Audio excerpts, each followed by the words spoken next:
Good morning. I'm here. Wake up. Wake up. Wake up. Wake up! What is dark matter? Okay, we don't know. That's great. That's why it's called dark. It's exactly. Everyone knows all reputable information comes from random people on the internet. Tell me things, internet. The earth is flat.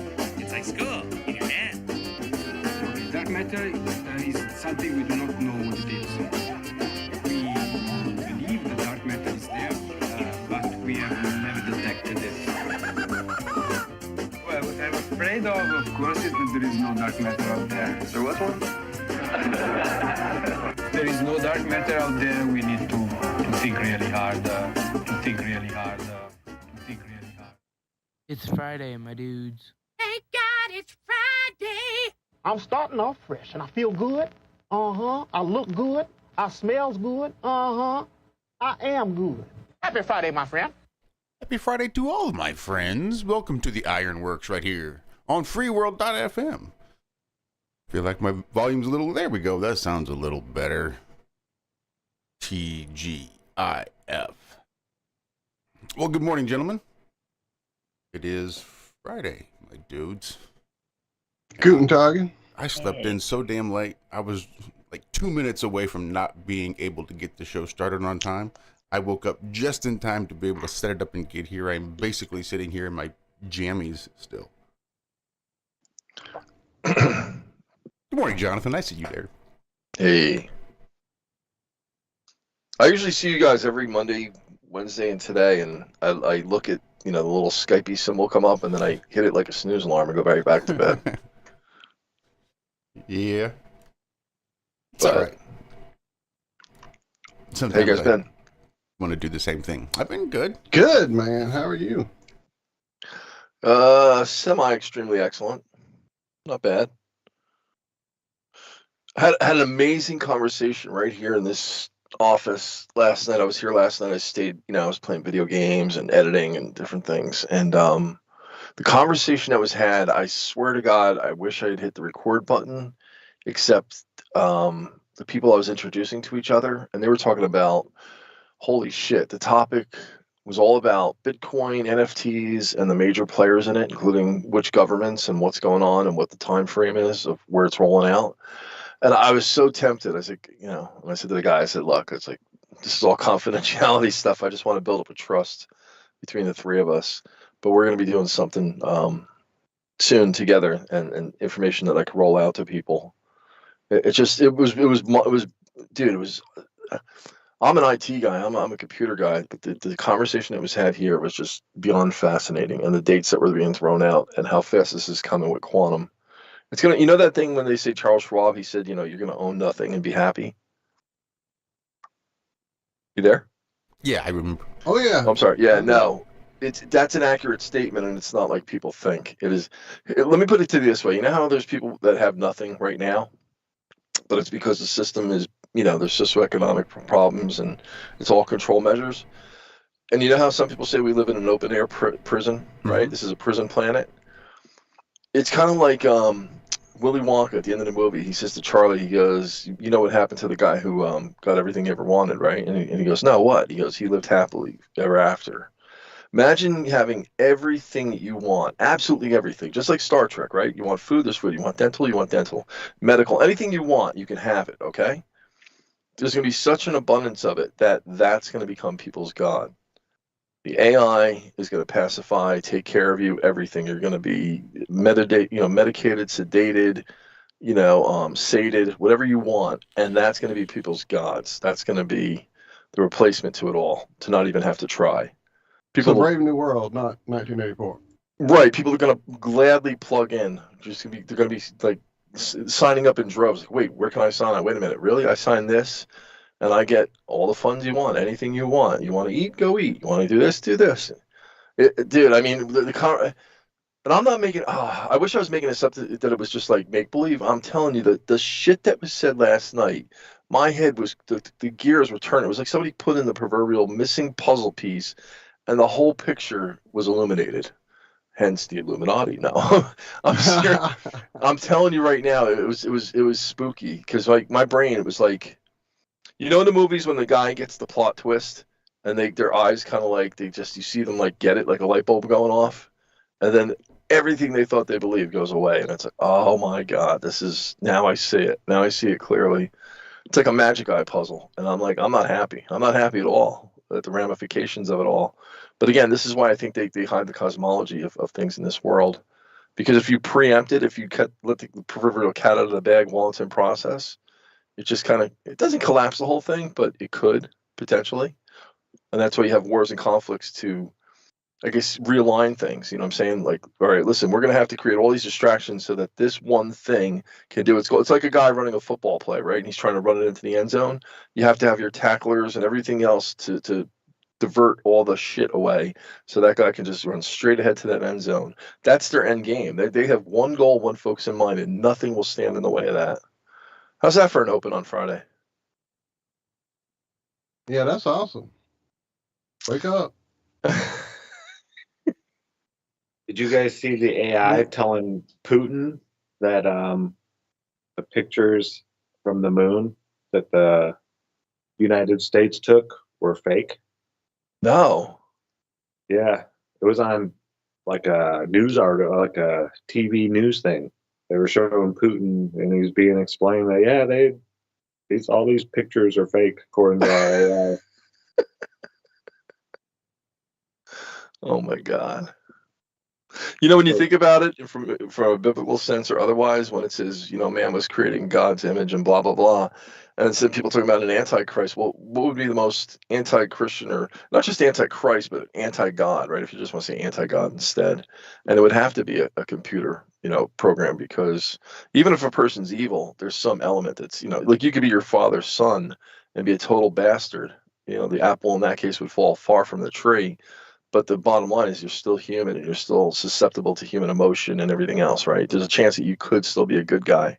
AI doesn't have to have that. People change.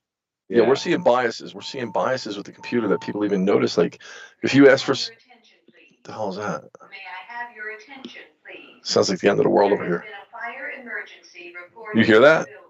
I do. Yeah. Fire? I don't know. Just ignore it. It could be a nuclear bomb falling. The point is that what was I saying? I'm sorry, it's so distracting. I'm gonna mute out so I don't disturb the show. It's fine. It's not really overly powering you. It's just in the background. That's crazy though. That you're talking about this and suddenly there's a fire alarm going off. Shut him up! Shut him up! Right. Building up. Detonate! Detonate! Oh man. Hey, who's that guy? I like that hat, man. Where'd you get that hat? I bought it online. Holy shit, it's a nice hat. That's where I get everything these days. Huh? That's where I buy everything these days.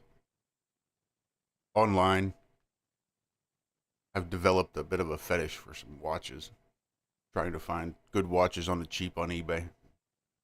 Occupies more time than I care to admit.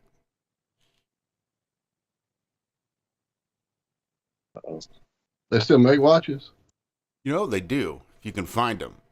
And you can actually get them delivered, given the fucked up nature of the mail system these days. Damn Christmas and all their packages. Yeah. I'm just now getting a watch. I ordered 2-day deliveries are like 4 days late right now. I ordered a watch on Thanksgiving weekend. I'm still waiting to get. Jeez. Yeah, I spent like a week in St. Louis. Just sitting in the St. Louis sorting area. Giving me updates. I've been watching. Oh, go ahead, Josh. I got nothing. I was going to say, I've been watching a watch, not maker, but fixer. Yeah, that's what whatever I need. You call those guys. Repairman. And he does old Rolexes and stuff. And he takes them apart and puts them through all these cleaning solutions and replace all the rubber gaskets and all that kind of stuff. Dude, those things are so intricate. Oh, I know what it is. And there's no battery in a Rolex. They're not run by quartz. They have these gears and this weird spring in it. And it, like when you drop this spring in, There's no battery at all. It just takes off and starts running. Not use the elevator. That's the magic spring from Twice Upon a Time. Anybody? No? Yeah, it was a real, like, underground, hard to find. It was the blink and you miss it movie that 82-ish, 83-ish. I believe George Lucas was somehow tied into it, but it was this animated movie about people's dreams and how their dreams are going to be fucked by these evil little critters because the magic spring that keeps the time going got out. And it's just like you're talking about. As soon as that spring hits what it needs to hit, it does. Yeah, I didn't know that was a real thing. I thought that was a movie plot device. No, Rolexes, the way they're set up, I forget what they call it, monochromatic maybe, but just by your arm's movement, it rewinds the watch somehow. Kinetic. You never have to even wind a Rolex. They even have little stands. If you're not going to be wearing it, that will move it in a way to where it keeps it charged. Some of these stands, Cami used to buy them for people at the jewelry shop. Some of them are like thousands and thousands of dollars, like 10 grand for this little thing to set your Rolex on so it stays charged up while you're not wearing it. But yeah, you don't, they sell them cheaper. The cheapest I've seen is like maybe $450, $500 for a type of one of these type of watches. It's not a Rolex, but it's the same mechanism inside to where there's no battery, no winding, just your movement somehow keeps this thing going. That shit should be implemented in other places, in my opinion. Dude, pocket watches and Swiss watches never made sense to me. I still say they're the most technologically advanced items, and people just disregard them like they're just analog components, and I'm like, that's bullshit. Yeah, I love my Swiss watch. It's ridiculous how small it is and how I've seen the back off one time when I took it in. Yeah, really small parts. It's Tissot. They make pretty nice watches. Not a high-end one, it's the lower-end one, but yeah, beautiful watches. Even though they had, jeweler's loops and other things, and they had tools, just like there's lock-picking tools and things, you look at it on the micro scale, and I'm like, I still don't understand the ratios. Who taught these people how to take a spring, how to create a spring, wind it, and then set it to this thing called time, right? To be accurately, because it's so freaking accurate, those things. They're so precise. Right, to keep time on a daily basis, weekly basis, whatever, yearly basis. And I'm like, I still don't understand who taught you, and then how to lay all those pieces on top of each other into this flat little effing thing, and people just take it for granted. All passed down. Get passed down from what? Yeah, who did fucking the first Tesla's great grandfather? Like, I don't understand. Like, who came up with it first? It doesn't make any sense. Yeah, it had to be like. Well, I would think that it was like everything else. It started off with watches like Big Ben, big, well, maybe not Big Ben, but dude, you ever see the comics? You ever see the memes and stuff where somebody, like some caveman, has a fucking watch? It's a sundial. It's a big freaking stone. Yeah, it's like that makes more sense than a Swiss pocket watch. I still don't understand why people are not fat. Like, I am so utterly fascinated with that more than CPUs. I mean, CPUs are amazing with all the transistors and stuff. And now what we see, it's astounding. Little House on the Prairie, again, was 150 years ago. Now we got this shit. But Swiss pocket watches are the anomaly for me throughout all of time in the past 2,000 years. That makes no sense. I want to know who came up with the idea and said, okay. And what I'm thinking is, how do you pour your mold, right? Like, say you took, I'm trying to think what was small back then. Maybe they used, let's say, I hope that thing's not as loud as it is over here. It's so loud over here. It is getting a little. Yeah, it's like the end of the world. I swear to God, it's like being in a bunker here. It's like being in a dump site. Well, the first pocket watch I'm seeing in 1510 in Nuremberg, Peter Heinlein, master locksmith, invented it. That's what I'm seeing on Brelzen.com, which isn't wiki. I don't know. But here's what I'm getting at. So say you want to pour whatever metals you're using, right? And they're using brass, I'm sure, like for the springs, different things that have to expand, contract, and all that. But whatever material you're making, you have to smelt that down, right? And you got your components in there, and they're micro, right? So that means micro gears, micro springs, micro sprockets, all this shit, right? Now, does that mean that you took some kind of fine tip tool? And in that case, what would be that fine, like a tweezer, something that's pinpoint, right? Are you making it in like a wax mold and then pouring into that wax mold, to hit that? How do you, I don't understand the process. There's nowhere online. I've never found the steps on how to build the components that go into a Swiss watch. Show me that fucking document. I think it's a file. I think it's little more than a file. And they file each gear tooth, and they file each sprocket, and they file everything down. Done by hand, I know, for a lot of them. Wait, it's like those people that paint like the Sistine Chapel on the head of a pin or some shit. Like, I still don't understand the process. Explain to me the micronization, whatever you call that stuff, that process. I want to see something that says, okay, A, this is where you start. B, I want to know how you build the components before you even assemble the watch. Where is that document?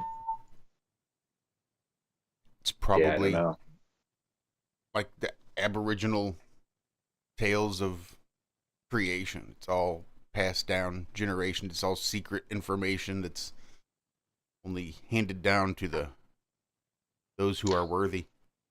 So what are you saying? Like back in like 4,000 years ago, kids like for Christmas, well, whatever holiday they're celebrating, they're like, "Hey son, look what I got you! It's a pocket watch. It's right down from the Palladians. You just have to assemble it." It's like yeah, Lego. that's crazy. I'm looking at video. Go ahead. No, I'm looking at some little tools here that they use, the saws, the needle files. It's pretty crazy. I'm trying to share. Give me a second. Now, I'm getting all kinds of different answers for who built the first clock. From some guy that was going to be a pope in 992 to Archimedes, the 3rd century BC, the first known geared clock. Peter Henlein. He was a locksmith. When did they find the Antikythera device? And when did they say it was made with all of its little gears? Yeah. And the first pendulum clock was 1656 by Christian Huygens.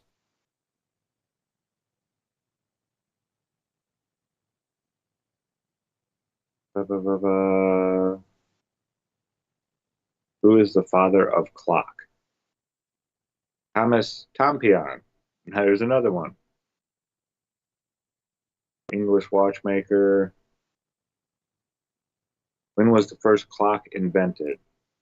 First mechanical clocks were invented in Europe, start of the 14th century, and the pendulum, 1656. Who is the first clock in the world? First clock appeared in China. In the world's first clock, the sun.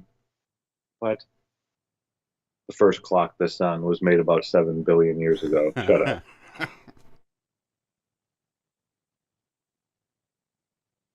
So yeah, these are some of the files and tools and stuff, but what really freaking me out is this little close-up of some gears that were made by hand that there look you go. like freaking That's what I'm talking insect about. parts. How the frick are you making that so precisely spaced out and everything like Yeah, that? that's And then fucking- synchronizing and meshing it together and saying, oh yeah, this is going to keep time. What are you talking about? Yeah, that's pretty insane. This fucking And look at broad is the gonna way drive it's me got crazy over this here. like weird, like it looks organic, man. What the fuck? I mean, that just You know looks what that organic. reminds me of? You know what that reminds me of? You ever see the close-up of the cricket?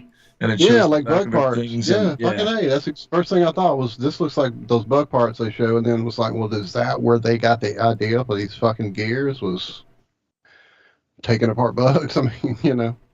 Yeah, the I don't know. spring-driven clock was invented in 1511. That's by bullshit. Peter No, it wasn't. It didn't just appear. Heinlein. That's such bullshit. It says it was introduced. Yeah, introduced. That I believe. Oh, we'll just let me see He what was I the found founder here of the down in the watch. vault of the whatever before it was the Vatican. Oh, here you go. Why don't you give this to your friggin' people? We call it a watch. They said that one guy was the first guy was a pope or a future pope in 996. The first recorded clock was built by the future Pope Sylvester II around the year 996. Why do you get to be the Pope? Because I'm a Time Lord. Now shut the fuck up. It says the earliest medieval European clockmakers were Christian monks. Ba-ba-ba-bum. All horseshit, I bet. Which part? Being Christians or monks or watchmakers? Yeah. Buying it. If you think about it, if you're a time traveler and you went back and you had to create time so that you could have those elements to then time travel to, what if they sent them back and said, look, we need you to start building watches so we can have markers throughout this continuum, right? It's almost like, you know, like the gray area, like at the end of, what is that, the 13th floor? And it's just like, there's no more beyond a certain point. It hasn't been built yet, right? So they have to send people into that void to establish waypoints of time because there is none, right? When you go into the void. How do you chart it as a time traveler? You have no XYZ coordinates. So they send these fucking people back in time, right? That doesn't exist. And they say, okay, well, we can't give you digital components because there's nothing to, you know, digitally attach to. So start making analog components to the physical surroundings. Start building out the framework of a physical dimension. And we want you to add the time to it. I gotta call the front desk. Give me a second. I want to see what the hell's going on. Right.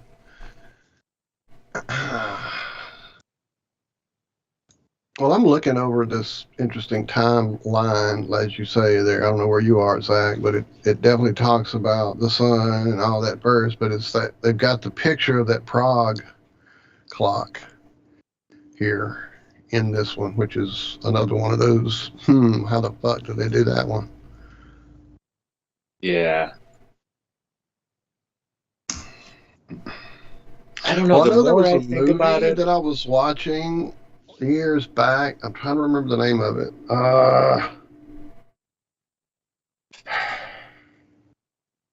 Anyway, the guy in the movie, oh, damn it, it's almost there. He was in Dumb and Dumber. Jeff Bridges. No, not Jeff Bridges. Frick, it's gone. It's gone away. It is so gone away. Oh, it was called The Grand Tour. That's what it was called.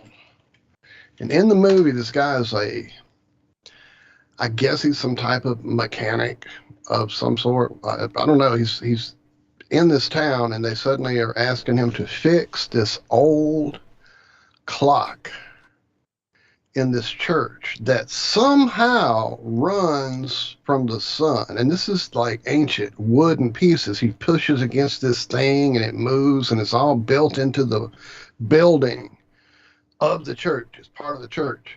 And I remember even this movie came out in, I know early 90s, if not late 80s.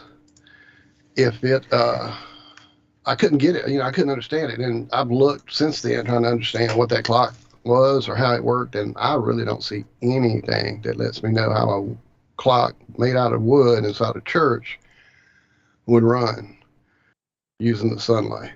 Man, I can't find that movie anywhere. Yeah, the more it keeps trying to get me the real quick, if you don't mind, do you know how to add a photo to the chat room on Free World FM? Yes, there should be it that. has to be in your Sorry, go ahead, Walt. Well, I mean, you have to be on your phone with that open, or you have to be on your computer with the picture on your computer and just add it, like you said, it's there at the... I'm in the sprocket, but I don't see anything that says add photo. Not the sprocket. No, it's the little... Is there not a... Like a paper clip inside the typing, like, right at the box? I didn't click on the paper clip. Let me see. To the far right. There you go. That'll do it.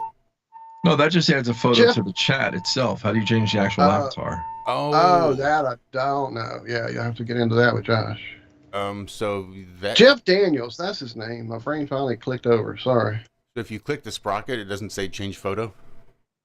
Change nickname color, change photo.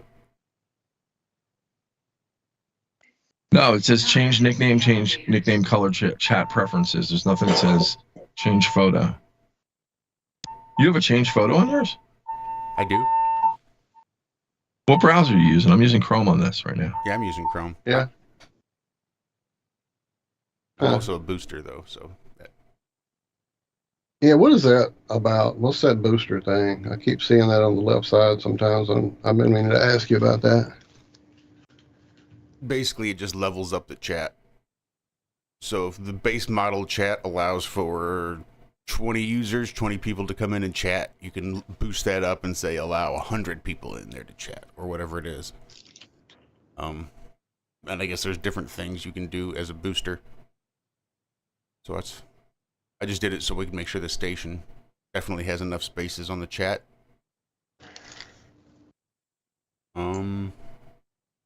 Okay, so click your little icon, your little gear icon. Oh, I got it. Wait, I think I'm doing it. Hold on. I think it just asked me. You have to register. You have to be signed in. I think so. Or if you go above change nickname, it'll give you the change photo where the avatar is now. I have an option right below my avatar where it says change photo. But it's like faint. The light gray. There. Now you're good.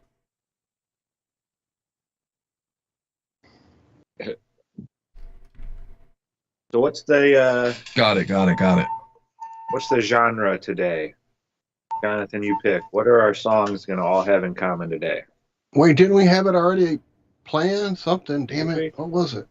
Yeah, we did. Right. We need to write that shit down. Yeah, we did. Oh, it was cover tunes of Beatles songs. cover tunes. That was it. Yeah, I think I even dropped one already to Josh somewhere, but maybe I didn't. Yeah, I gotta find my phone. Cover tunes of the Beatles, not the Beatles themselves. No, the people who covered them. Yeah. Oh. Apparently, from what I'm seeing, the Strasbourg clock is some type of sun-driven clock. I don't understand how it is, but that's what came up when I... Let me dig deeper. Did you find your phone, Josh? Let me know when you did. Oh, it's gonna be either in my bedroom or in the kitchen or maybe the bathroom. Because like I said, I woke up with 12 minutes before the show starts. I thought you meant like right there next to you somewhere. My bad. Yeah. Well, then I guess we'll not take a break like that. Or I could try to play the shitty I can still version. play it. I just can't play it directly from my phone. If y'all got one, I can just look it up, plug it into my laptop, and play it through my laptop. I think will work. Okay. Here. Just tell me if you hear this. Okay. Of course it's muted. And of course it's a goddamn commercial. I do hear it. Okay. And yeah, I can just play it through my laptop. Man, I want to figure this one out. This is bugging me now. Sorry, I'm digging into this clock thing. Y'all have one ready? I throw you one. Helter Skelter. The Crew. Nice.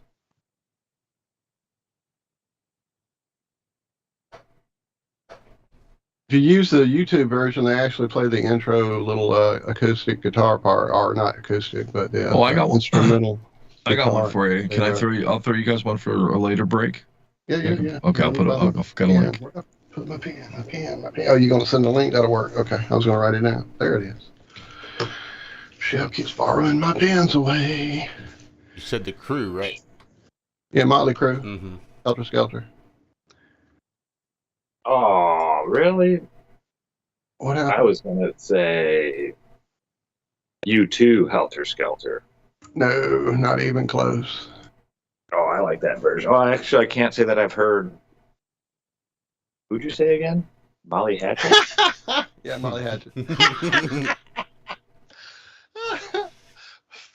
Motley Crue. We've got the 2021 digitally remastered version. Oh, come on. Really? I don't want that. I just want the old song. Why do they got to mess all the songs up or remastering it? Just so they can play it on YouTube or play it on whatever streamer? I feel like we've played this before because this was definitely showed as having been played in my history. Oh, I don't remember ever playing this song for us.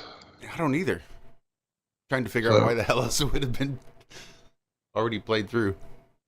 On YouTube. It came up while I was digging through. There's another version of another song I was looking for, and that one came up in the list. I'm like, oh no shit, I completely forgot they did that. And I listened to it and I'm like, oh man, that's what I gotta play Friday. I'm gonna give you 2 links, only because I like both of them for different reasons of the same song.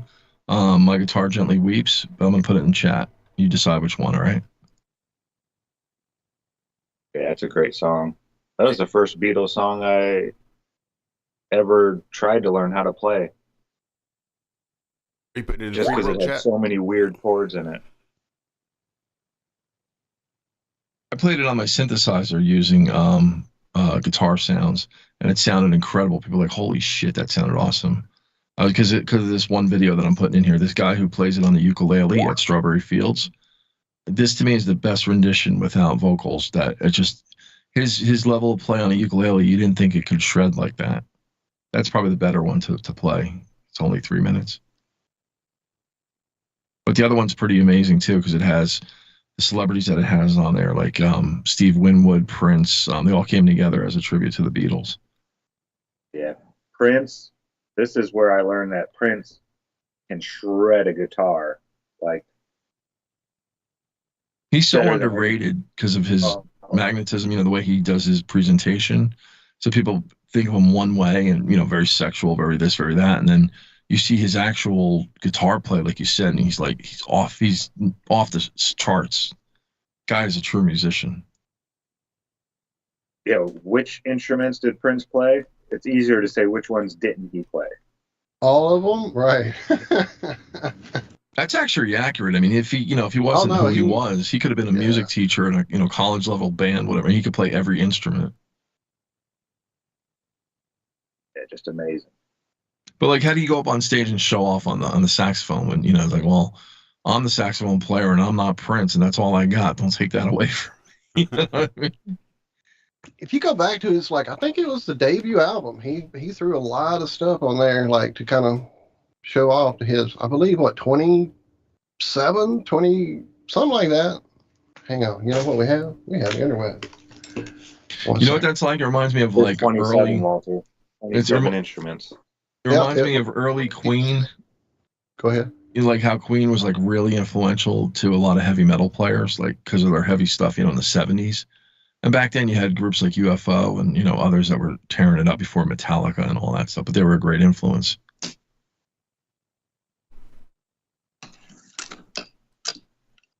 Have you ever seen where they take music teachers from like Juilliard and stuff like that, and they show them the sheet music from musicians, but they don't let them know who the author is or anything, and they just look at the notes and the structure and all that, and they're like, like this one lady was looking at it was either Kurt Cobain, Guns N' Roses maybe, and she's looking at that song from Terminator 2, You Will Be Mine, and she was looking at some of their other works, right, Paradise City and all that. She's like, oh, I could tell, this is rock and this and then. And she's, but I don't know, like, this is amazing. You could tell this person went to school for music, And then she was looking at Queen's music, same thing. Like, oh, these people were classically trained, and she's breaking it all down as to why. And then they actually play the song for her. She goes, oh, that makes sense.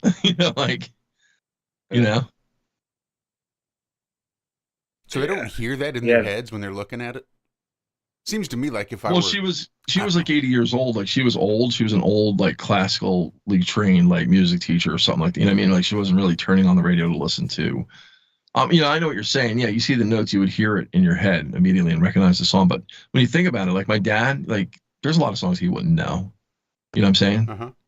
But that was the thing. Yeah, they had to find somebody who was older who didn't really, know today's music at the time. And this was at the time that I saw this. It was like 20 years ago. But immediately they knew exactly what it was, and how technically she was going on the technicality of it. Because I think a lot of people just think a lot of that stuff is just produced by Hollywood or produced by the industry. And then you find out like some of these guys actually write, like James Brown, everything he sung, he wrote.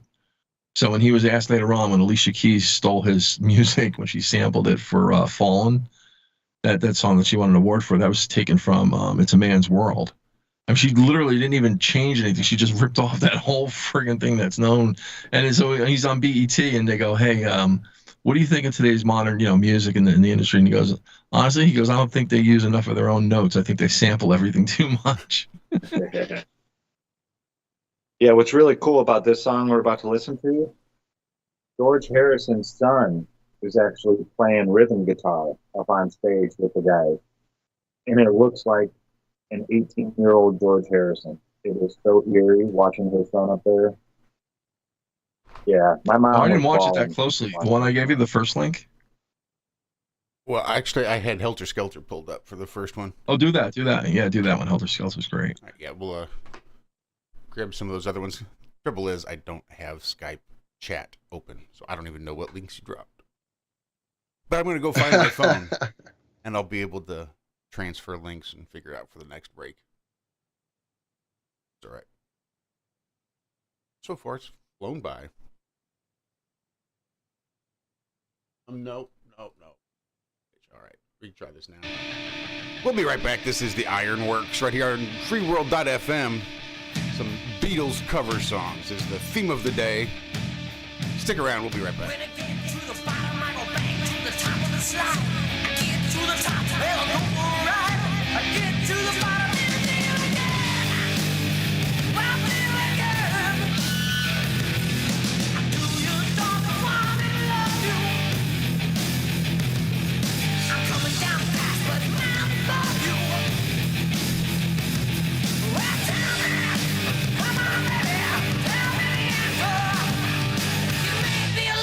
You ain't no dancer.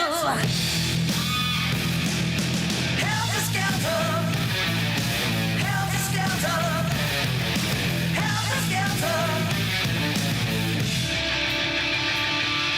Do you, don't you want me to make you? I'm coming down back, but now let me bring you. Oh, tell me, come on, baby, tell me the answer. But you ain't on that no. Helter Skelter. Helter Skelter. Helter Skelter. Yeah! Come on! Turn on the power!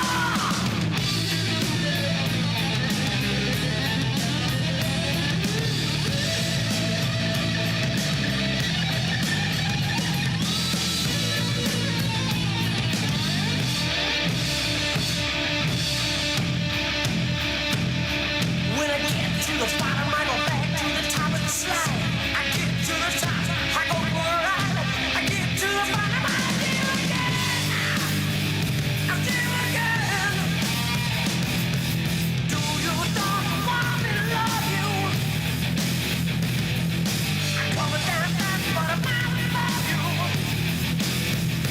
Oh, tell me, come on, baby, tell me the answer. You may be a lover, but you ain't no dancer. Helter Skelter. Helter Skelter. Helter Skelter. Helter Skelter. Helter Skelter. Helter Skelter. Helter Skelter. Helter Skelter. Helter Skelter. Coming down on you. Helter Skelter.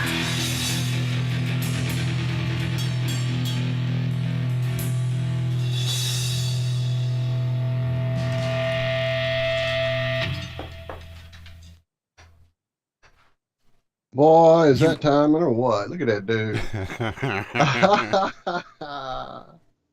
Hey, my dude. Welcome back, Josh. Thanks, yeah. Didn't get a damn, well, only one thing accomplished. Didn't realize it was going to take me 3 minutes to do. Right? Yeah. But we did make it back.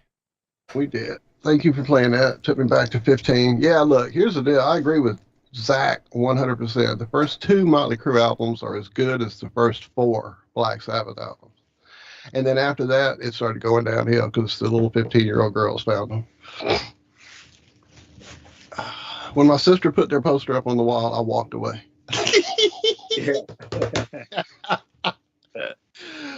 Oh, man. Not cool anymore. It's your Motley Crue bubblegum. Yay! Right. Right. Oh, another great one on a plane. Maxwell's Silver Hammer. Serial killer song there. Maxwell Silverhammer. That's the Beatles wrote some messed up songs. I mean, after like when Sgt. Pepper came around, they kind of got a little weird, but like, or at least somebody at Tavistock did. Yeah, the one Abbey Road. I think that's their grand opus. Oh no, Magical Mystery Tour was really weird too. Yeah, they just did a lot of drugs, I guess, or something. Man, they were like the first to do a lot of that stuff. Well, maybe not the first. They were the first mainstream band to make it popular. I heard the Beatles borrowed a lot of their stuff from other bands and stuff, like their image and stuff like that. When they went around the world and went and hung out with was it the Dalai Lama in India? George Harrison, that guy started playing sitar and all kinds of stuff. He like fell in love with India.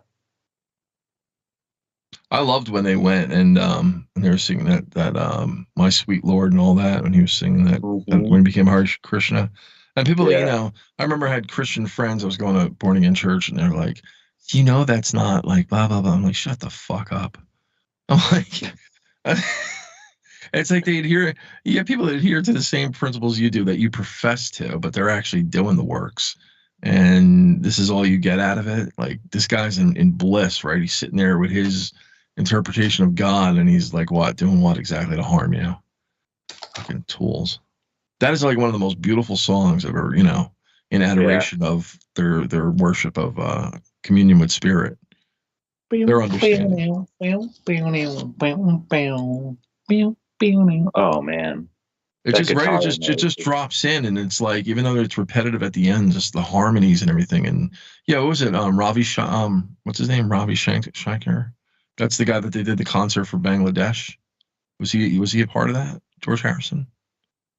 He might have been. Seems right. That's Nora Jones' father, Ravi Shankar. I know they did a lot of stuff with a lot of other musicians. Like Eric Clapton played the solo for While My Guitar Gently Weeps. Oh, is that right? George Harrison was singing it, and he couldn't sing it and play the solo as proficiently as he wanted. So they brought in Clapton to do the solo. You know what I just found out yesterday? There was somebody had one of those reels up, like a TikTok reel or a short, and that it was Eddie Van Halen who played the on Thriller on Beat It. It was actually Steve Lukather from Toto. What? No, they said he was only played that solo. I promise you, dude. I promise you on this one. It was Steve Lukather from Toto who played the main riff to Beat It. No, but Eddie Van Halen played the solo. The solo part, yeah, that's what I was saying. Like he ripped it, but he supposedly Michael Jackson was in the studio with him, and he left the studio because something was going on in the next studio, and he went to check it out. While he checked it out, Eddie said, you know, I'm going to make this rip even better, because at the time it was Quincy Jones who was putting that whole thing together. And so Michael came back and heard his versions, and oh my God, this is so much better. And then that thing went on, you know, because that's quite a solo in there. It's an amazing song when you really think about it, and that was his #1 best-selling album. I'm telling you, if you're a really good musician and you're having trouble finding a band or this and that and this and that, go pop into some recording studios. They're all over the place, dude. Walk in there with a pizza and a hat on that says you're from some pizza place if you need to. Everybody loves free pizza. Bring them back. That's a great idea, because you know people are always hungry at like 2 a.m. and they got the munchies and shit. You mind if I jam with you for a song or two? Yeah, I play this. The piano player of Bachman Turner Overdrive. That's how he got his job. He was delivering pizzas, like you said, at 2 a.m. He came in, he heard him playing. He was like, hey, I play piano. You mind if I jump in with you guys for a song? They're like, sure, whatever. Yeah, come on. The producer heard it the next morning. They're like, oh my God, that piano you added is awesome. Where's the piano player? They didn't even know the guy's name. They started calling all the pizza places. Oh, I've heard this story before. Yeah, that is true. Looking for the guy because they wanted him to come and join the band. So it happens. I'm just saying, yeah. Musicians are cool. They're not like the guys in the suits and all that stuff. You know, a musician, you'd be like, hey, man, can I come jam with you for a song? A musician would be like, yeah, cool. Unless they're really trying to get something done, you know. But 2 a.m, blah, blah, blah, just messing around. Yeah, come on. And then started his career. You know that song, The Letter by the Box Tops? Got me a ticket for an airplane. That guy who sung that was only like 15 or 16. I think he was 15, but you know, he has a voice like he sounds like he's smoking 3 packs of Marlboro a day. And originally that was written for the Archies. You know, the one that sings Sugar. Dun, dun, dun, dun, Yeah. dun. All right, so That's another one Joe Cocker redid. yeah, well, no, but it was written for the Archies, and supposedly they didn't show up or they didn't like it or something like that. So they're like, what are we going to do? They had the studio time and all that. And they found some kid. He goes, oh, I got a friend. He goes, this kid's good. He could sing. And they didn't tell him his age. And he came in and he just read it and just did it right in the studio. And that was it. And that's what we got as the final version. Clapton was real young when he started. He was only like 16, I believe, when he started with Cream. Was 16, he with Cream? 17? It was Cream before Spencer Davis 5. Was he with him on that too, or no? Not sure. Spencer Davis Group. Was it Spencer Davis Group first or was it Spencer Davis 5? I'm not even sure. That's one of those names that elude me. I love that song, I'm a Man. Like that is a great song. Yes, I am, man. I can't help but love you so. Yeah, with that classic organ and stuff. That is like the hippest, freaking coolest song, man. You got that as a backtrack and you're walking down the street, shit. That'd be a cool intro into a movie. I actually, you know, it's funny you say that. I had framed out, I wrote a script for an opening action sequence where, you know, there's this action scene breaking out and the guy's got to go in. He's like the hero, right? Like a dirty cop kind of guy, like, not dirty cop, like tough cop, anti-hero kind of thing, you know. And that song's playing and he's getting in his car and he's going and he's got it cranked up and the bad guys are in the warehouse and shit. And they hear this music, like, what the fuck is that sound? Where's that coming from? And he's coming and that's playing while he's kicking ass all the way through the building. That would be the perfect kick-ass, yes, action sequence.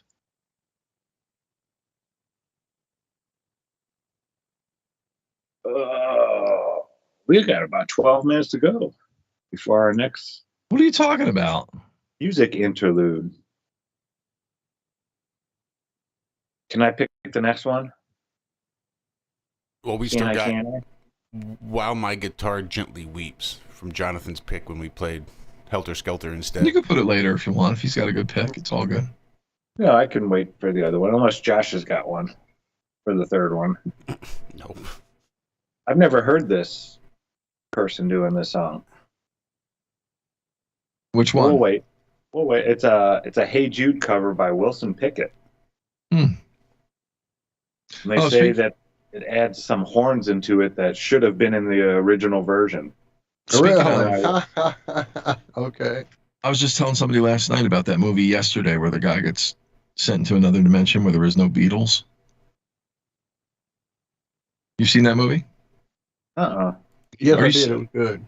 It was good, right? Really good. Oh, yeah, I enjoyed the hell out of it. Yo, Zach, you got to watch it. This guy, I don't know, he falls or something. He has a bike accident, and the whole world goes upside down. And he comes to.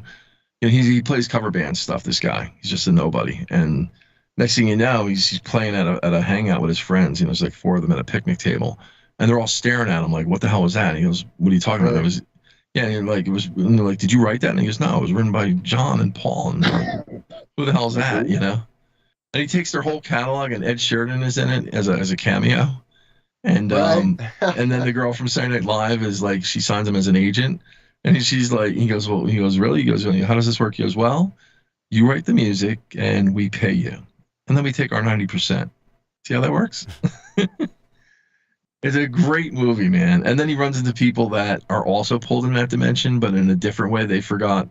Not only did they love the Beatles, right? So when they heard him playing, they sought this guy out. But there were things like the one guy, the tall Russian guy, he craved wasn't just a cigarette. Oh, Coca-Cola. He says, God, if I could just have a Coca-Cola. And the guy who's looking for like stuff online about the Beatles, like he can't believe that he's in this alternate dimension with no Beatles. When he pulls it up and he looks up like Abbey Road and stuff, Abbey Road, it shows like the church or it shows other things, but nothing about the Beatles whatsoever. It's a great movie. I'm gonna check that out. Yeah, I was surprised by it. Definitely.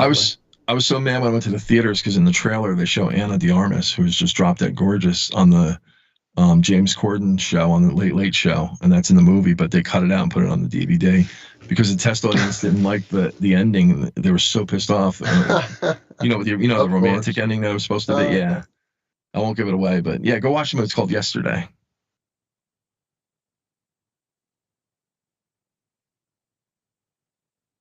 Wow. So, just to get off music for a second, I know we're going to be heading right back in there, but the Cybertruck, they've been doing all the safety testing lately, and they're saying that the crumple zones rely on shattering gigacastings for their occupant safety, and the repair implication, you pretty much can't repair it. It's totaled from a fender bender. From a fender bender, it's total.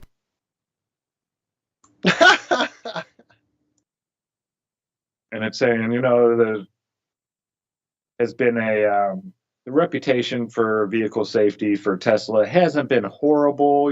There's been a number of serious accidents due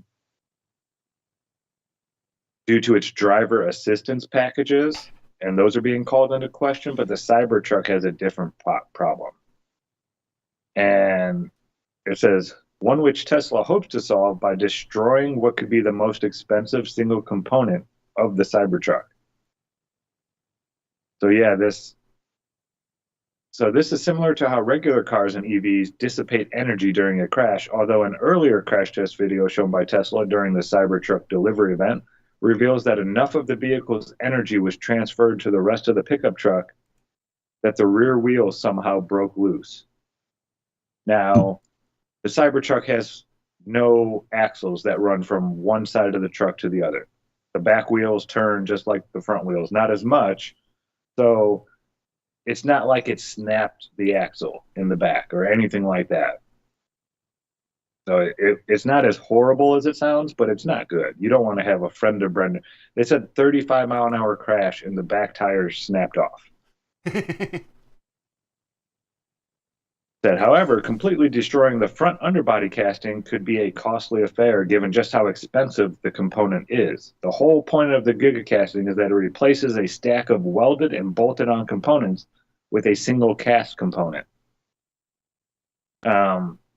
This manufacturing simplification is great for manufacturing cost and initial vehicle cost, but has been pointed out before, it could have implications on the cost of repair.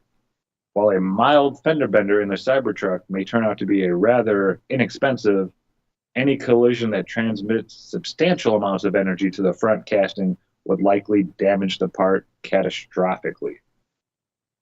So it sounds like that safety glass that's in between two panels of plastic, and then it just shatters all the way up through. So you have like bulletproof glass. It just dissipates all the energy into the crinkle zone or whatever. Well, apparently it's like a cast part, so you're not like building it and bolting things together to create this. So if one of those parts gets a catastrophic failure, you go in, you unbolt it, you replace that one small part. It looks like they just cast this whole thing in one solid piece of metal. So if it warps, if it cracks, if it distorts anything, that's your catastrophic failure and totaling out of the entire car. That's worse than the plastic bumpers on Toyotas and shit, man. That's usually a styrofoam in it. Or even airbags. Like I think I've had 2 or 3 cars totaled just because the airbags got deployed. It is so expensive and labor intensive to put new airbags in and replace the dashboard and all that shit. But once your airbags go, it's just gone. You're just done. New car. So if you hate somebody who has a Tesla truck, just run into them at 30 miles an hour and they're done for. Or just give it a good kick on that front bumper. here on IRONWORX, and it says to replace a body panel to a Tesla, a customer was quoted upwards of $20,000. Or no, $20,000 to replace a battery pack, and $30,000 to replace a body panel. So a body panel, that's like a quarter panel. That's like a little fender bender. $30,000 to replace that? Wait until they start using nanogel. You'll have like a dent on the side of your car. They'll put the nanogel. They'll activate it with some kind of computer system, and it'll blow it out, pops it back in. Like you'll have plastic parts or something that's like you can't even get a replacement. You put it together, and instead of glue, it literally recreates and bonds it perfectly. Go ahead. I'm sorry, Josh. What were you saying? I think there is like some vinyl wraps or paint out there that once you scratch it, it will self-heal and fix itself. So the next day, that scratch is gone. It's crazy. I mean, that makes natural sense if this stuff was nanopolymers and stuff. And like you said, there's a scratch in the middle of it, and then you apply this thing, and then it just seams it back together to want to, Stories somewhere in our pile about self-repairing metal again. Remember we had a story like last year about that? Yeah. And let me see if I can find it. I know too, right as Jonathan was saying that, I was like, oh, I remember hearing about metal that like you scratch it and it heals itself. Man, where is it? Has it been that long ago that I dropped it? I didn't think so. Seems like I saw it this week, but I didn't remember dropping it in there. Maybe it was last week? Maybe it was last week. But maybe you saw it. Did you put it in there? Maybe I swear I thought I did. I thought I saw it somewhere else, but I might be wrong. Maybe I didn't drop it because we just talked about it. Okay, maybe not. I don't see the story. I did see it go by, but I don't see it in our pile. I'm going to put a picture here in chat. I just want you to see the opening background image on this website. Take a look at this. How mechanical movement pocket. Look at just this close-up of this friggin' image on this thing and tell me how some friggin' wackadoo back in 1500 could make something like this. That's bullshit. And look at the picture of the spring down below, like the very first image they show how it all works. And they go, this is the mainspring part, but they don't tell you how it was created. Right? And then you see them dropping it in with the tweezer, all the gears and everything, and stuff even smaller than that. I'm sorry to go back to that, but... Fascinating. Dude. There's just type in on YouTube, repairing old Rolex, and there's a guy who does Rolexes from like the 50s, 60s. He's got all people just send them to him. Do you remember? It's usually about an hour long. I'd have to go back and I'll see if I can't find it. Do you remember? You remember the movie Watchmen? No. Yeah, the comic series. The oh, comic. Fuck yeah! Oh yeah. You seen? I read it years before the movie came out. Wait! You never seen Zack? You never seen Watchmen? Holy shit. There's a main sequence, the guy, Dr. Manhattan, when he puts himself back together, he recalls back to his father, teaching him how to put together Swiss pocket watches, and he went through the same method of reassembling himself, on a molecular structure. Oh, you missed out. Yeah, it's really a great movie. The book, though, the comic it's based on was... That was one of the few comics I ever bought because it was so much hype, and this before the movie was out. And when I saw it, I was like, "Oh my god!"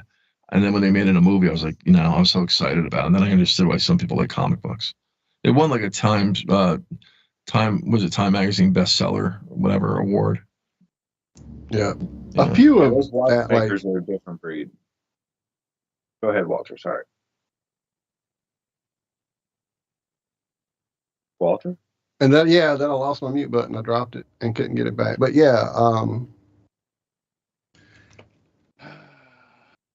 remember his name now. We'll look it up so I don't say the wrong one. No, it's here somewhere. Yeah. Dave Gibbons and Alan Moore. That's who I thought. So yeah, Alan Moore wrote this. He also wrote From Hell, which is another phenomenal comic novel that can stand alone all by itself. And then they made a pretty decent movie that gets into like, yeah, I don't want to spoil anything. Just anything you can find by Alan Moore, if you can find anything by him anymore. It's kind of hard to get your hands on comics these days, but yeah. The Watchmen. Great, great stuff.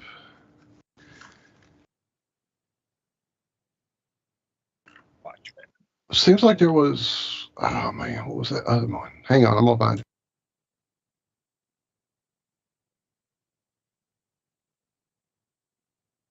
It is about time for another song. You find it, Walter. But yeah, Jonathan, those watchmakers, Josh man. has it already, I think, right? I'm not sure.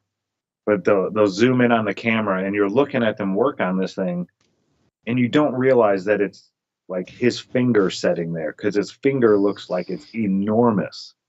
You know, he's got this gear and holding it with his little tiny pair of tweezers and all this stuff. And then you see his finger sitting there and it's like 20 times thicker than all the gears and everything, like his finger sitting sideways. And it just takes up like half the screen and it's enormous. And it really shows you how teeny and tiny and delicate these watch pieces are. I mean, just perfect gear. And it's all done by hand. I'm pretty sure Rolexes, all the gears they're not like poured or cast in the gear. They're actually hand, like shaven down. They're grinded down by hand. I'll check it out. Well, before we get to the song that he's about to play, here's a few more Alan Moore comics. V for Vendetta, he wrote that. He also wrote Batman, The Killing Joke, which if you've never read, phenomenal fucking Joker story. He's also behind The League of Extraordinary Gentlemen graphic novels. Quite prolific. He's no longer a writer, and there was some issue behind why he quit. I can't remember the deal, what it was. Maybe just the inane crap that gets released as books these days, but yeah, definitely dig deep into his stuff. We ready to do this break? I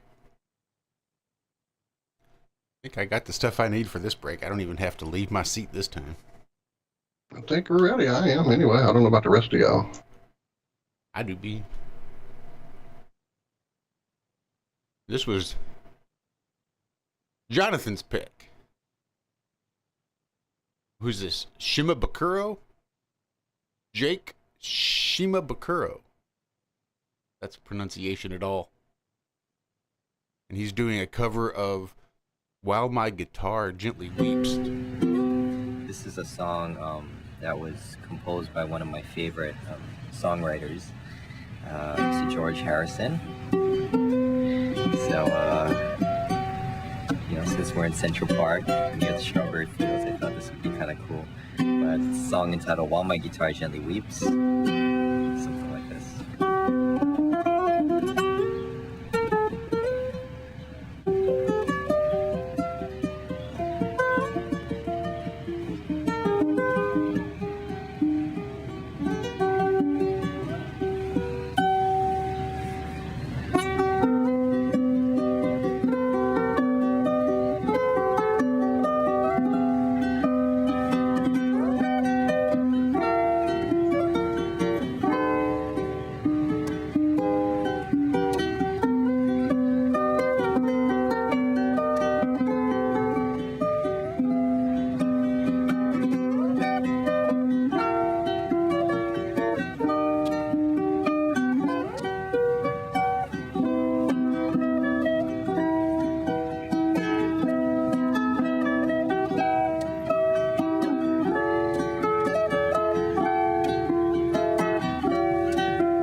Wow.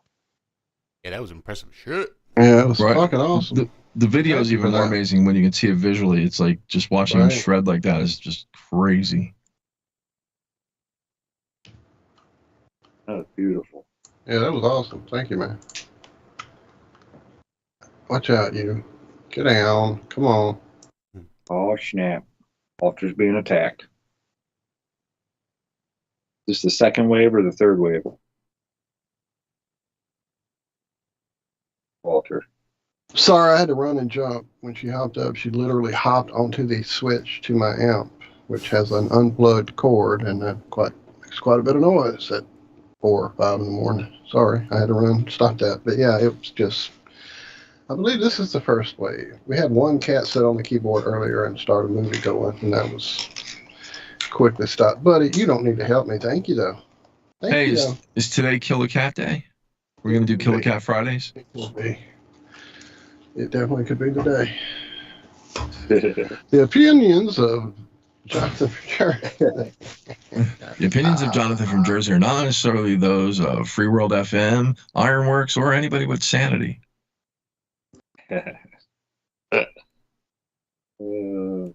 Somewhere, and I don't remember where it was. It may have been in one of those later, like, documentaries that came out about the Beatles in the, like, 90s or the 2000s. Could have been the big one that came out, but somewhere I saw footage of George Harrison, like, sitting on a blanket, and he picks up a ukulele and begins to do very similar to what that guy just did, like just shredding on the ukulele. It was mind-blowing, and I had no clue, number one, that you could do that on a ukulele, and two, that he was able to do it. Come here, buddy, give me that.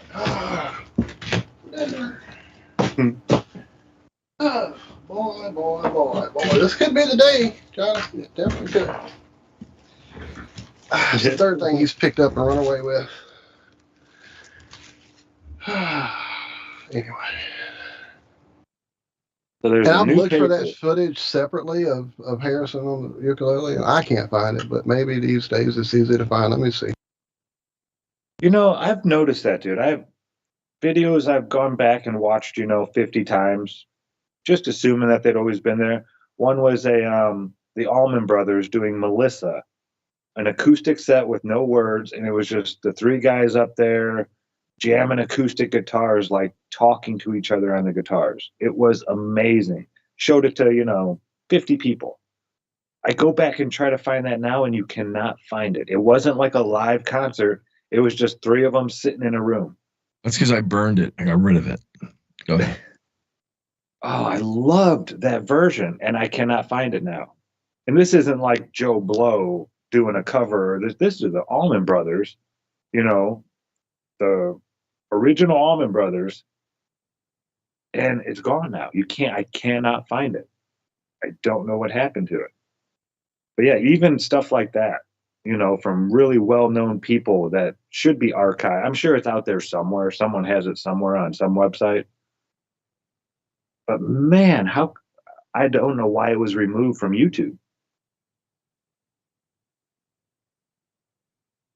But yeah, I've noticed that a lot of things that they just go away, it seems.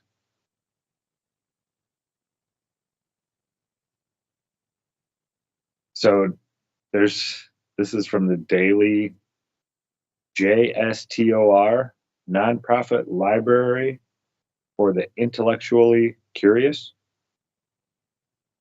Okay. And it says there's a new paper that argues the universe began with 2 Big Bangs. Right. So I'm not really going to go into this. So it talks about the 2 cosmological mysteries, one being how the universe came to exist, and the second is the nature of dark matter. Okay, dark matter. Am I the only one who finds that insulting to all of our intelligence? Yeah. Not likely.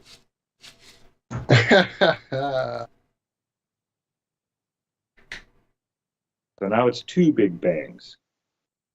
According to the accepted theory, accepted by who?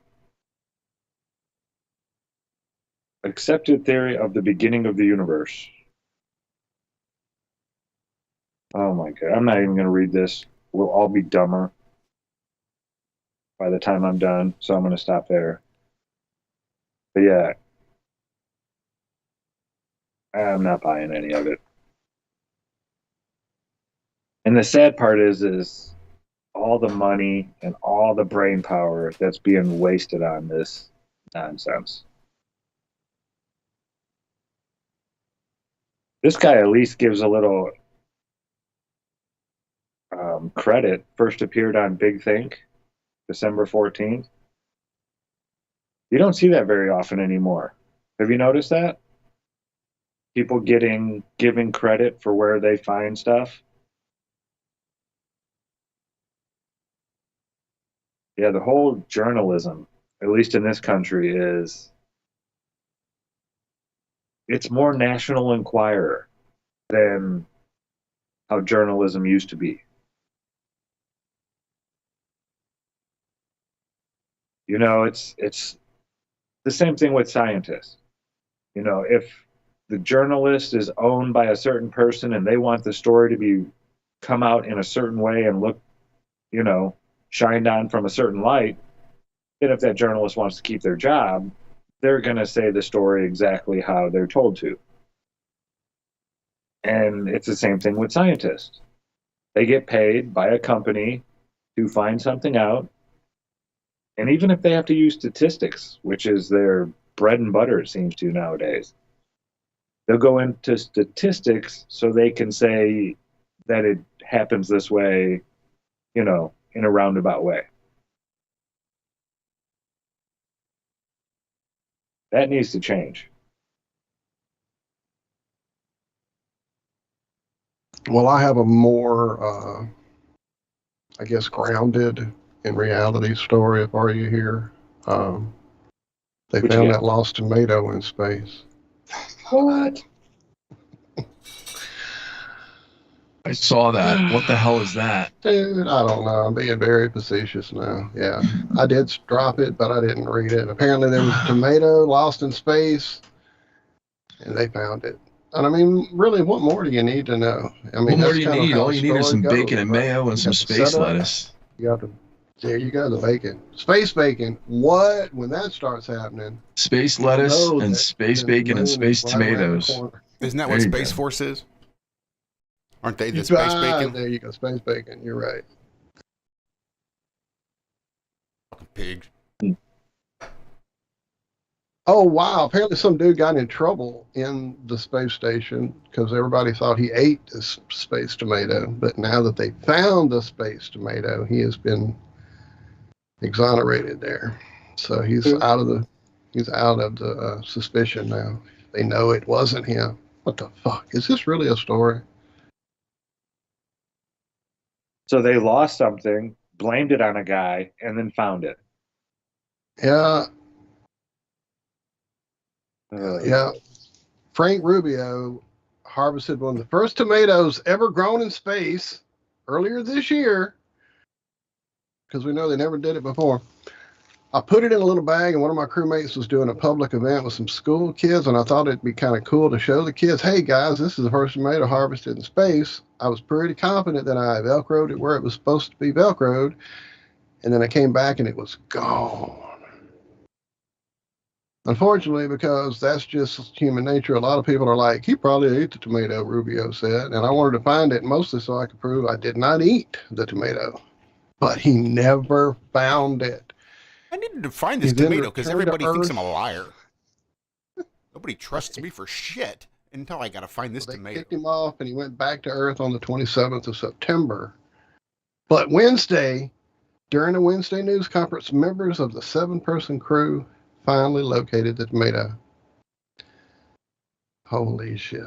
They're spending our money on these people. Okay. The tomato was grown earlier this year, right? That's the first time ever. They've never grown tomatoes. And they find it in September. Now we're in December. You pick up a tomato, pull it off the vine, and set it there. And come back a few months later and tell me that tomato still looks like a tomato. Is there no decaying in space? It says the astronaut did not reveal where the tomato was or specify what state the produce was in when he found it. Rubio surmised back in October that it probably had already shriveled into an unrecognizable rot. Due to the humidity in the space station, it probably desiccated to the point where you couldn't tell what it was. And that's all we get to know. They don't really tell us what shape it was in when they found it, if it was still tomatoey. Yeah, this is tonight. This is journal. This is CNN, people. This is CNN top news dog site there is, right?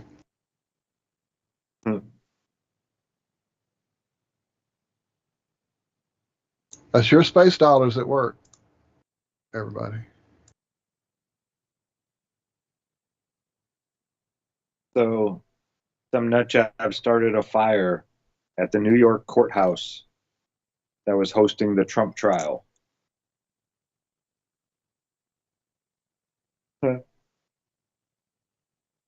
Court spokesperson said man set fire to papers and was later arrested.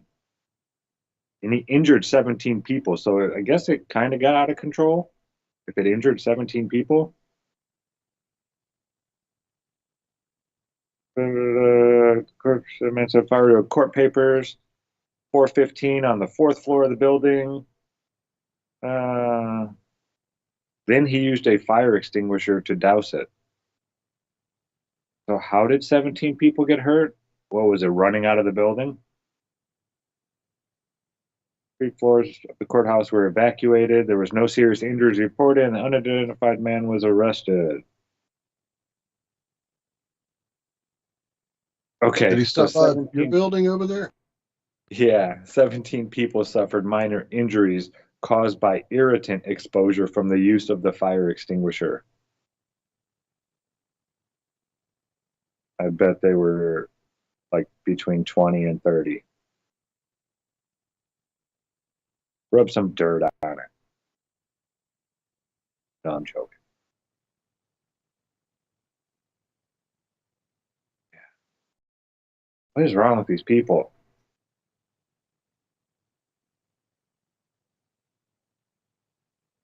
So did they get the asteroid open? Yeah, they did. They've been looking at it. I haven't clicked on the first story about it yet, though, because I was sick of it months ago. Yeah. But they did. They got it open, and they're stunned, apparently, by the dirt they found. And supposedly they're giving it out to different places. So hopefully we'll get some, yeah, this is just Earth. They gave some to the Natural History Museum in London. 100 milligrams out of their 70 grams. They're putting it through instruments, blah, blah, blah, blah, blah, blah. They need to give out to more than just one other. Oh, well. 205 million miles away, supposedly. And I guarantee everything found on that asteroid, we will have here on Earth. See, that's the thing that kind of irks me. When are we going to find, like, kryptonium? Isn't that the name of that stuff? What's the stuff that... What's his name? Not kryptonium. Unobtainium? I don't know. Superman. What can't Superman be by? Kryptonite. Kryptonite. When are we going to find something like kryptonite? Something that is not here on Earth. All right, we're this teeny tiny speck of dust floating around this star that's not even a big star. And there's all these other, all this stuff out there. How is it that everything in the universe can be found here on Earth? All the I thought different that one elements. guy found some like magic balls in the ocean or something, right? They were from outer space, right? They were unknown, I thought. I'm being very silly again. Weren't they contained of things that are found here on Earth, though? like the actual material that they were made of. That's what I'm saying. How is it out of the whole universe in the heliocentric model that all the elements in the universe somehow magically ended up here on Earth?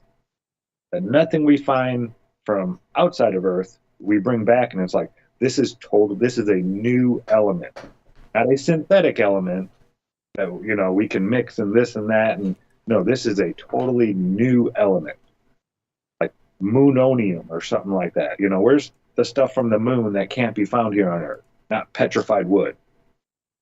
We got petrified wood up the yin yang here on Earth. Where's all the stuff out there in the universe that isn't here on Earth?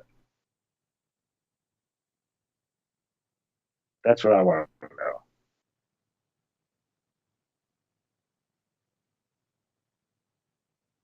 I mean, shouldn't we be finding stuff on Mars that's like, I don't know. Just a stupid story. Oh, wow. So I was just trying to find out about the magic balls from space, and apparently...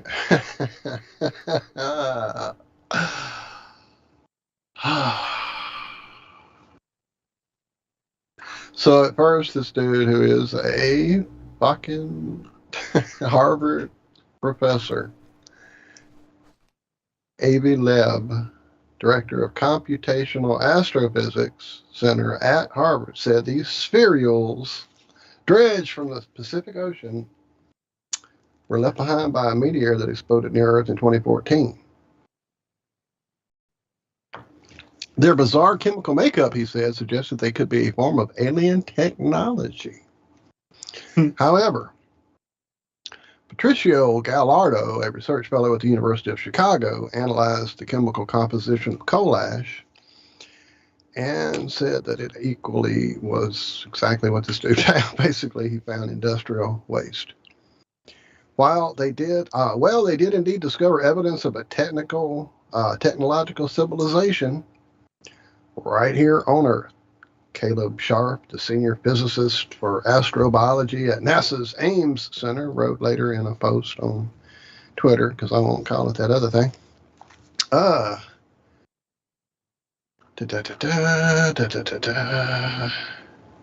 So when this guy... Okay, so...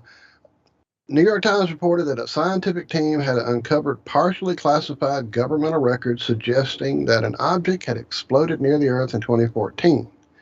Their analysis, as well as a letter from the U.S. Space Command, suggested that the fireball could have come from an object that had traveled from interstellar space.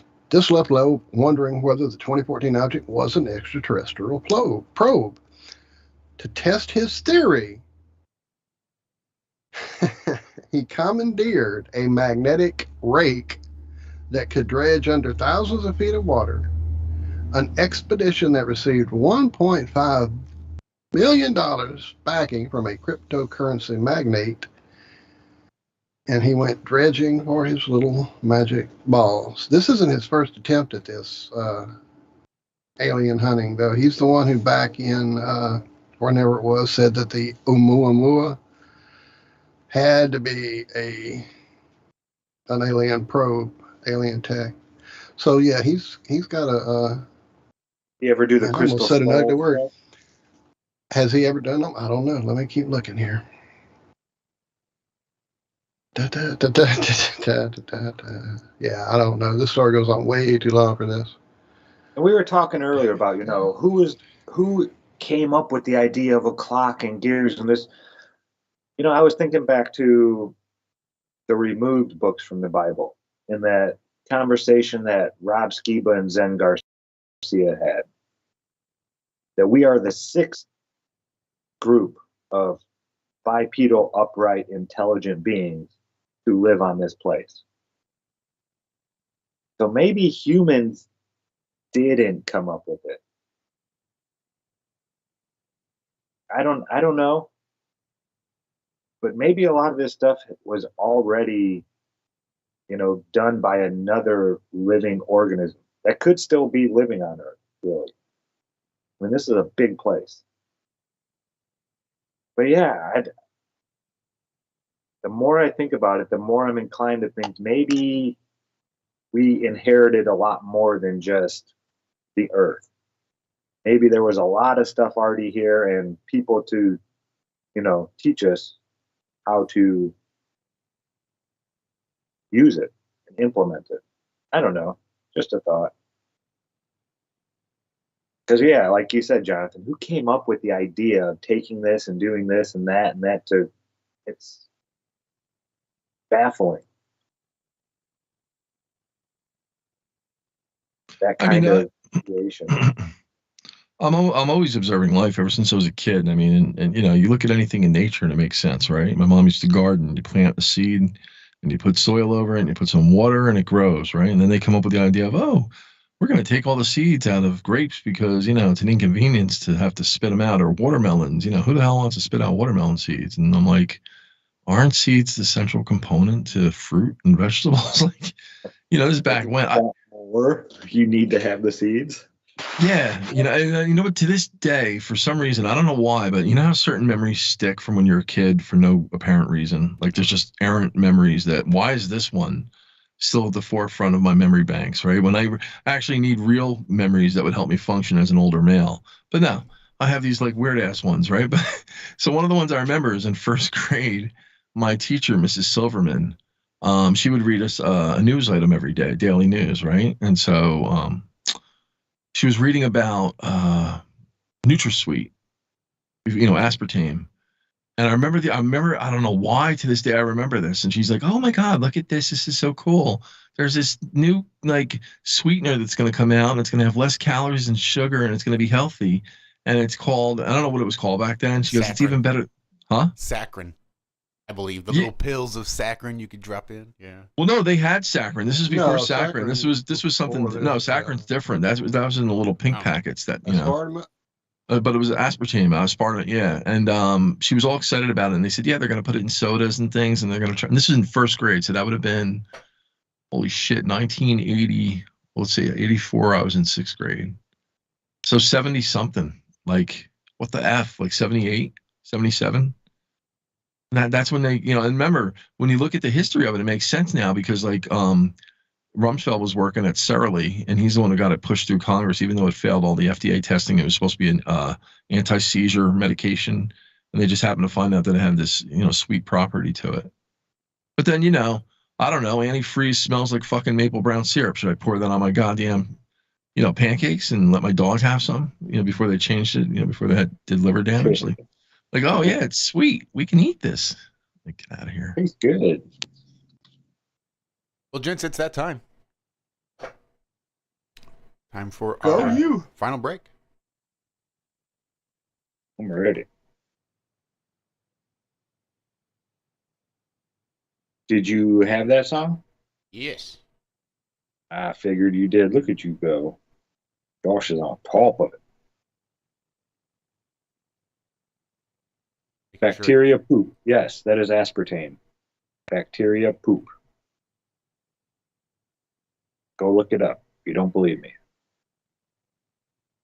Or just ask Zack's sister, she'll tell you. Oh, don't even. That's just what popped in my head. Told my sister that that was how I used to try to tell people it was bad for you. It's like, what it's made of, right? What aspartame actually is? It's feces left over by bacteria. And a lot of people didn't want to eat it after that. They're like, aspartame's poop? Yeah, it's poop. And you just break it down to the nitty gritty, what it actually is, it's poop.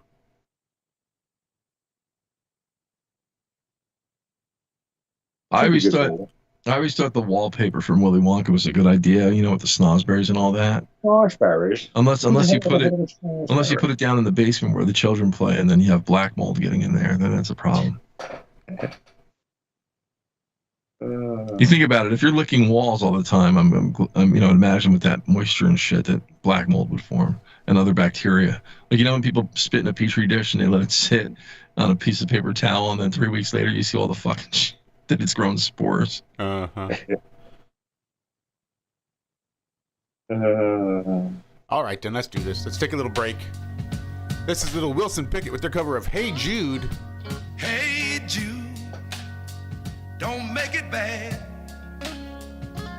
Take a sad song and make it better. Remember to let her in your heart. Then you can start to make it better. Hey Jude, don't be afraid. You were made to go out and get her. The minute you let her under your skin, then you'll begin to make it better. Anytime you feel the pain, hey Jude, refrain. Don't carry the world upon your shoulder. For you know that it's a fool who plays the cool by making the world a little bit colder. Hey Jude, don't let me down.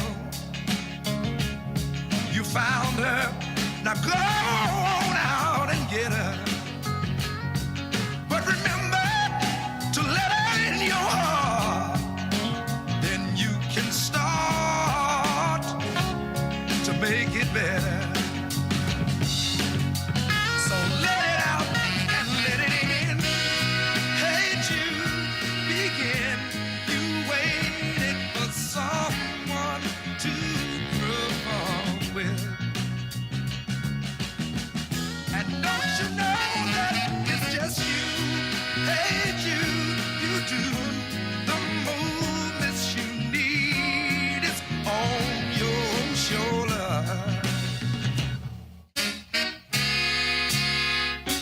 Hey Jude, don't make it bad.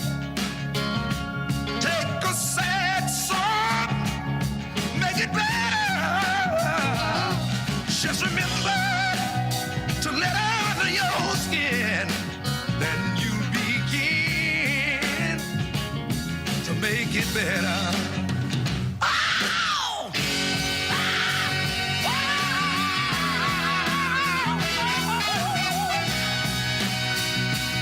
Judy.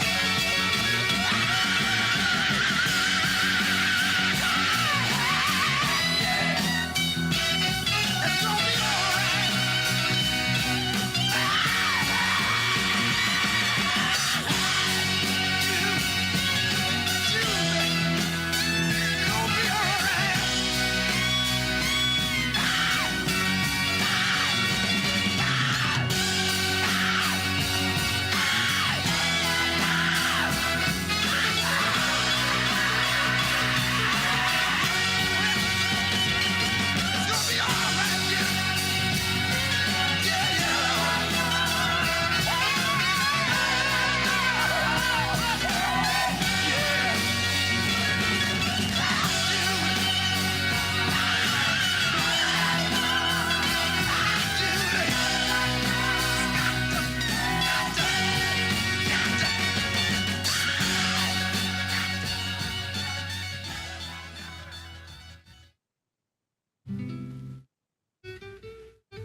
Picks up the rice in the church where a wedding has been.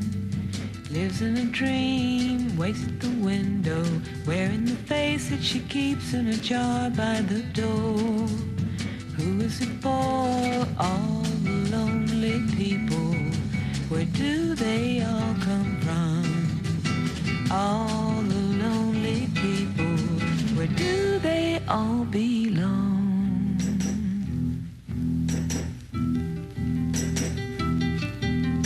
Father Mackenzie writing the words of a sermon that no one will hear. No one comes near, look at him working, darning his socks in the night when there's nobody there.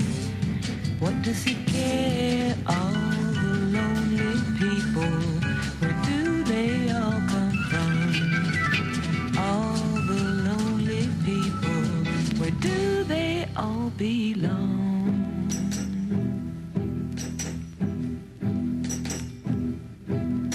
Oh, look at all the lonely people. Oh, look at all the lonely people.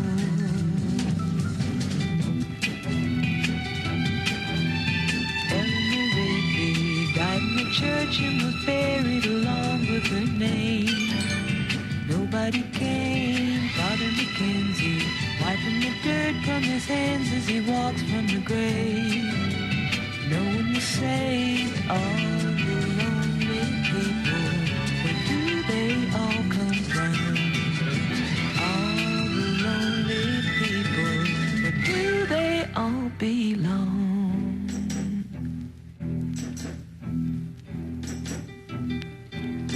Oh, look at all the lonely people. Oh, look at all the lonely people.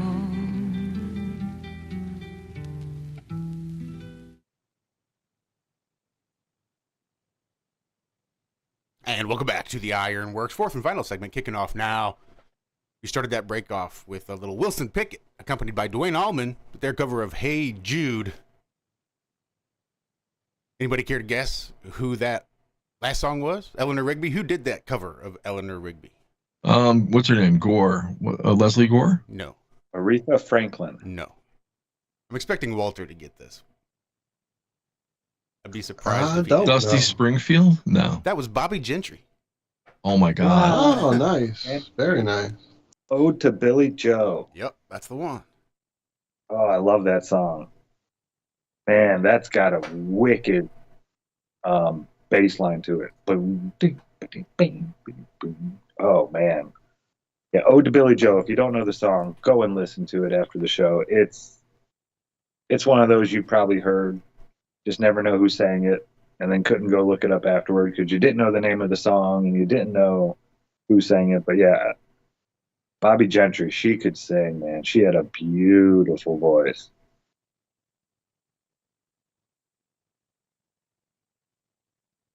Aretha Franklin on a plane said, yeah, I know she covered some Beatles song at one point, I'm pretty sure. I think I saw her name in a list that I was just looking through. Damn it, I just remembered an awesome one. Oh, wow, look at that. Daz did too. Hang on. Liz got it right. She guessed Bobby Gentry. Good job, Liz. Liz is on fire. Fire! Jumped off the Tallahatchie Bridge. Boom, boom, boom, boom. Man, I love that bass line to that.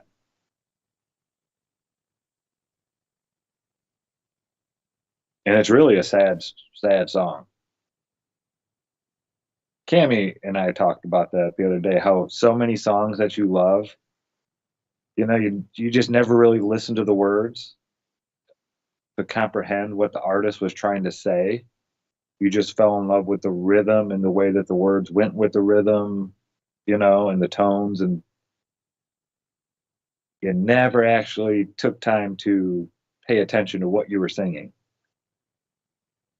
And so many songs that you think are love songs are really sad songs. Really sad. Not all of them are as blatant as The Police. That guy was a weirdo. Sting. He wrote some creepy songs.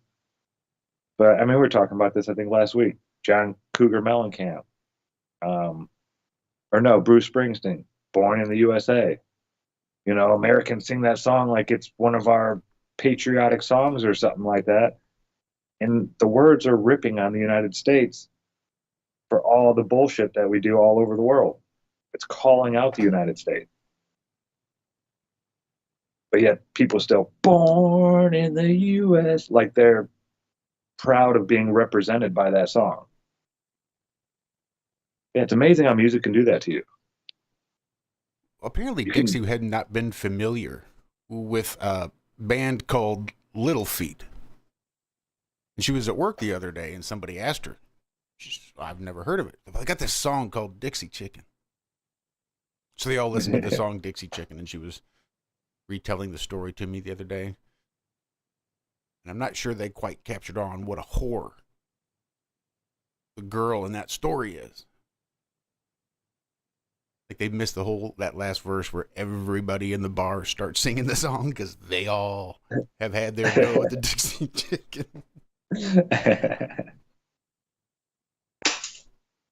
Yeah, it's little things like that, and there's a lot of them out there like that. A lot of big songs that when you sit down and pay attention to the words, it's like, whoa, this song is. I never paid attention before. I can't believe that's what it's actually saying.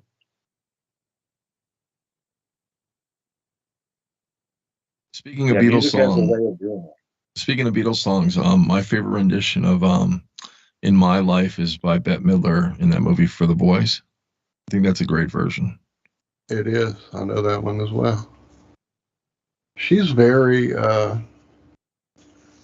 You gotta dig deep, but yeah, there's some crazy Bette Midler stuff out there. Real quick, we're almost out of here. What's going on this afternoon? Don't I remember that we have something happening? We got Joel coming back, I do believe. That's right. I knew that was something coming up. We did exchange emails a couple days ago, so I've not confirmed today or recently that he's going to actually be there, but I did make sure that we understood it was this Friday. We are going to do some live editing of the Flat Earth Wikipedia page. We're going to do some other stuff too. And he's making the round.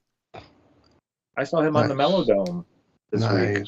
Well, speaking of the Melodome, tonight at 5 p.m. Eastern, that means 4 for us here in the Central Zone. A little preempting the trivia. And I believe it's going to be Crumb versus, Lowry. Is it Lowry? Lowry. That is what it is. There it is. Where you at? Crumb and Lowry. There you are, Andrew.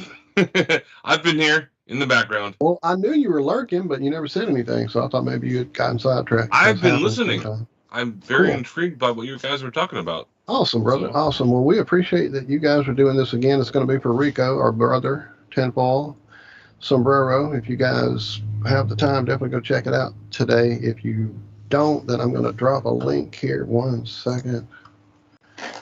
It's taking a minute. There it is. I'm dropping the link for the GoFundMe in our chats so that you have them now. Please make some time if you can help. If you can't, then definitely send the love and the energy. It all helps. Yeah, absolutely. And Rico is going to be there. You need some help. Nice. And Crumb and Lowry, if you guys have never met them before, you need to. They're super funny guys. They are talented musicians. It's crazy when they get together. Oh yeah, they were at Flattoberfest and they were playing with Chief Crumb, and they had like 15 minutes to prepare. So it was crazy how good these guys are. So you have to be there. Fun to be around. They're both very uplifting people to be around. Oh, absolutely. A lot of the times you're around, Lowry and Crumb, they both have smiles on their face. Or if it is some type of frown, it's a joke. They're like, yeah, they're just It's some true. of the happiest guys I've ever been around. Now it could be the situation we're always together at meetups and stuff like that. I'm not sitting with them in a dark room by ourselves telling our worst past memories or things like that. But yeah, when they're in that element, they're in that element. Is a good way to put it, I guess. Like when the energy's high, these guys feel it, and they show it. It exudes from them. Yeah, they're just really great guys to be around. So this is going to be fun, man. These are two funny guys, and they're entertainers. So I've been really looking forward to this as soon as I heard that you guys were going to be putting this one on. Great idea, too, having the two musicians. You got all the words ready or all the questions ready to go? Oh, my God. I keep changing them. But, yeah, I think I'm finally done. It's just because I have so many people. Like, sending me questions and like, oh, don't do that, whatever, or I don't know. I gotta say, you're getting each show. I would say the questions are getting more refined. Like the way you ask the questions and the wording and everything, you're definitely, you're getting the hang of this. Yeah, it takes practice. It's like writing a song. Like everything. Yeah, like everything. The more you do it, the more it flows from you. More fluid like. Well, thank you very much. Yeah, keep it up, man. We'll see you on be a game show host one day or something. Fuck no. When we get real TV going, not Hollywood, LA, satanic, pedophile TV. When the world changes, and I mean, because when the world changes, there's still going to be television, but it's just going to be, in book form. Be reading it off the side of a cave wall. Honestly, Yeah, right now, you're right. I'm a little baked. Okay, I've had a couple of beers. I'll admit it, but I cannot name you one game show host. Alex Trebek, Wink Martindale, come on, man. Alex Trebek. Oh, there we go. There's one. What about Wheel of Fortune? Pat Sajak. Couldn't even. Yep. Vanna White. What about your boy? 2 and 2. Come That's on. not a game show host, though. What do you think? Yeah. Okay, maybe you could say Vanna White's not. Maybe. But Pat Sajak was definitely a game show host. Okay. Who's the game show host who was an assassin for the CIA? That would have been Mr. Damn it. Barry White. No, not Barry White. Chuck Barris. You guys are giving me more fucking questions. Chuck Barris from The Gong Show. The Gong Show. That is correct. Like, number one, the show itself was nuts. Then they had a movie that came out, the Gong Show movie, which was insanity for the time it came out. And then years later, we find out that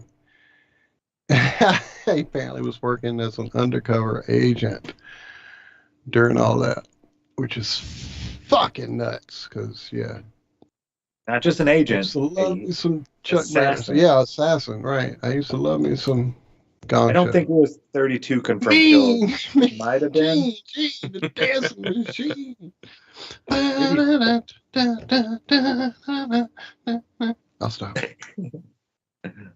Maybe it was 13 kills. Maybe it was 23 kills. Or maybe it was 32 kills. I don't know. Those three numbers are popping in my head. The first one was 32, though. But they made a movie about it, and he did he wrote a autobiography about how the CIA came and got him and all that stuff, and because he started off doing one of the shows, and then he got into the CIA, but he did a bunch of different shows. Like most of the time, a game show host, the show fails, that game show host is gone. Well, the CIA kept him on the air. Like he did this show, and then he did this show. I think he did the dating game. He did a few of the different shows to come out, and he was the host because the fact he was in the CIA and he was placed there. Just goes to show you how long the CIA has been doing stuff like this. I mean, that's illegal here in the United States. The CIA is not supposed to be meddling with anything inside the United States border at all, period. But they do. Anderson Cooper, he was a Vanderbilt, I think. He's from the Vanderbilt family. No kidding?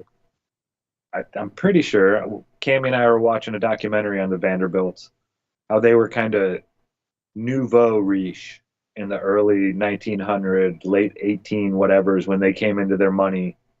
I forget what it was, maybe oil. I forget. But when the head of the household died, the lady of the household took over and built some giant, huge mansion that would have been, it was like $100 million back then, or something insane like that. And it kind of destroyed the family because, you have to keep making money. You have to be you have to be super wealthy to just upkeep a mansion for decades and decades and decades. You know, there's a lot of repairs that go into trying to keep those old houses up. And when you're talking about an old mansion that's the biggest, most elite man, she built this mansion so she could become part of the elite socialite community. And they shunned her even more after that, I guess. Something like that. But the Vanderbilts, yeah, there's some weird stuff going on in their history. But yeah, Anderson Cooper comes from that line, supposedly. And he's all CIA, yada, yada, yada, in the, you know, placed into the media. Yeah, it's so weird how the lineage works. Mm-hmm. When you start tracing it back. Yeah, a lot of these people you see on television that are like household names, you go back and a lot of them come from these type of families. It's weird. And they like the DuPonts. I guess it's well known among those circles that a lot of those fuckers are crazy, like nut jobs, the DuPont family. Well, doesn't that trace back to the King of England at some point? Probably. I think it's most famous. I just watched something, rewatching 30 Rock, and they had this Habsburg royalty guy come on. And that's where the Habsburg chin is so commonly. You see all the rich, wealthy elite, especially in cartoons, and they've got like this giant underbite, so their jaw sticks out way further than their front teeth, and they talk a bit like this, yes. Thurston Howell. She lovey, right? That's Thurston Howell, because their jaw juts out so much further, the Habsburg chin, and that's all due to fucking inbreeding. Yeah, it's all nutty. The whole Habsburg line and how much inbreeding and the genetics that they literally royally fucked in the inbreeding of that line. It's pretty crazy.